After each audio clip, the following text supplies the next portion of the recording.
नमस्कार। ये है फलक की कहानियों का अद्भुत संसार, किस्सा कहानी।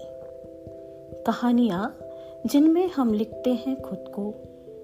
मैं हूँ शालिनी अग्रवाल और मैं सुनाने जा रही हूँ अपनी पहली स्वलिखित कहानी, जिसका शीर्षक है अनकही होली।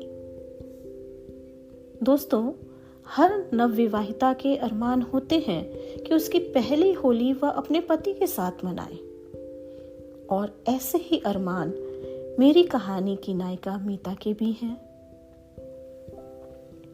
मीता अपने कमरे की बालकनी में बैठ नीचे अपनी नई नवेली बहुरानी स्नेहा को उसके देवर नंदों के साथ होली खेलते हुए देख मन ही मन प्रफुल्लित हो रही थी। स्नेहा का पति यानी उसका बेटा शिरीष भी स्नेहा को छेड़ने में लगा हुआ था। मीता का एक बड़ा संयुक्त परिवार था और सब एक साथ एक ही कैंपस में रहते थे। घर में इकलौती भाभी स्नेहा को उसके 8-10 देवर नंदों के साथ एक दूसरे पर रंग डालते, हंसी ठिठोली करते देख मीता अतीत के पन्नों में खो गई।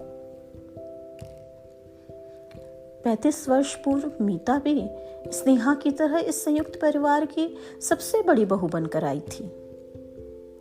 ससुराल में सभी बड़े छोटे अपना स्नेह व दुलार अपने अपने तरीके से उस पर लुटाते थे। मायके में शुरू से ही बहुत ज्यादा कायदे कानून, लड़की हो सलीके से रहो, कम बोला करो, यही सुनती आ रही थी। अतः ससुराल में हमेशा झुकी झुकी चुप चुप सी रहती थी। अपने मन की बात किसी से भी नहीं, यहां तक कि अपने पति समीर से भी कहने में हिचकती थी।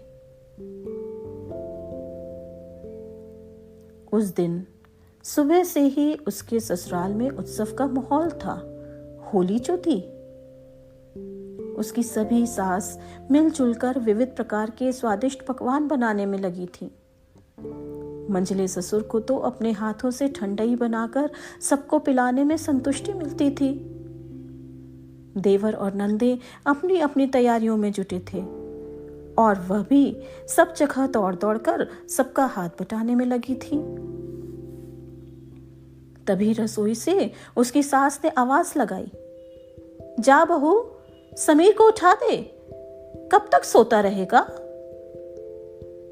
जी माँ जी। मन की समस्त हलचल व कौतूहल को दबाकर वह कमरे की ओर दौड़ पड़ी थी। सुनहरे स्वप्नों में इंद्रधनुषी रंग बिखेरे पिया संग होली खेलने की मदहोशी में वह अलमस्त हुए जा रही थी।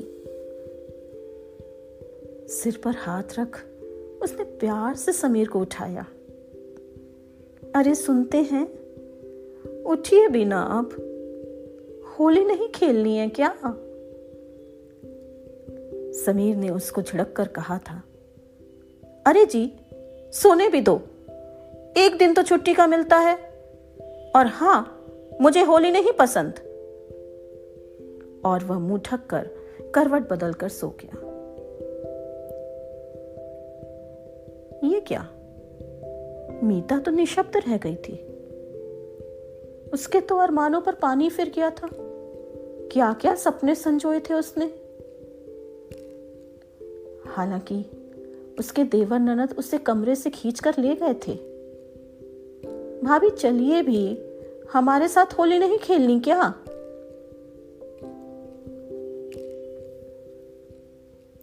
सहसा मीता को अपने गालों पर किसी के अबीर भरे हाथों का स्पर्श महसूस हुआ और वह यादों के झरोखे से बाहर निकल आई।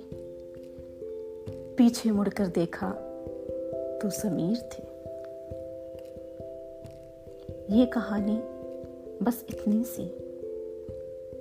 अभी आप सुन रहे थे शालिनी अग्रवाल की आवाज में स्वलिखित कहानी अनकही होली। फिर मिलते हैं एक नई कहानी के साथ।